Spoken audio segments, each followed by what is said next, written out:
10 nga gjithsej 20 objekte gastronomike në Gostivar që janë kontrolluar deri më tani nuk i plotësojnë kushtet minimale teknike për punën.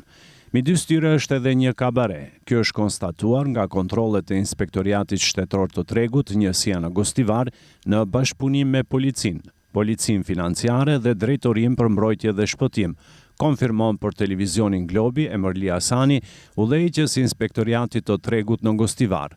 Ndaj tyre janë shqiptuar gjoba nga 100 deri në 1000 euro. Nëse nuk i paguajnë brenda 15 ditëve, do të përfundojnë në gjykatë. Aktualisht sipas ligjit për veprimtari gastronomike, gjithësisht rregullores për plotësimin e kërkesave minimale teknike, janë marrë akt vendime me të cilat tregohet eliminimin e lëshimeve në afat prej 15 ditëve. Për shkeljen e konstatuar janë shqiptuar edhe gjoba, gjysma të cilëve duhet të paguajnë brenda 8 ditëve. Nëse nuk i paguajnë, do ngrihet pati në gjykatën themelore nga vetë gjykata në Gostivar. Presim që shkeljet t'i eliminojnë vetë gastronomët. Mesin e objekteve të kontrolluara, 2 veprimtarinë e tyre ushtrojnë në komunën e Vrapçishtit dhe 82 janë konstatuar parregullsi. Aksioni kontrolleve të përforcuara vazhdon, ndërsa 20 objektet e para janë kontrolluar në 3 aksione të ndryshme, më datë 19 dhe 22 mars dhe 1 prill. Në të parin janë kontrolluar 6 objekte, në të dytin 10 dhe në të tretin 4 objekte.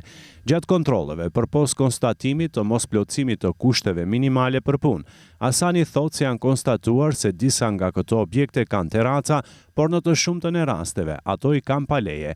Tash për tash nuk ka asnjë objekt të mbyllur, por Hasani thotë se me kontrollet e natës që do të zhvillohen ditëve në vijim, pritet të konstatohen shumë parregullsi, pasi në Gostivar aktualisht nuk ka të regjistruar asnjë diskotek apo klub nate, por realiteti flet ndryshe në terren. Nëse konstatohen se leja për punë nuk përputhet me veprimtarin, disa prej tyre mund të mbyllen, pasi në disa prej tyre ka muzikë të gjallë dhe punojnë deri në orët e para të mëngjesit, ndërsa figurojnë të regjistruara si restorante.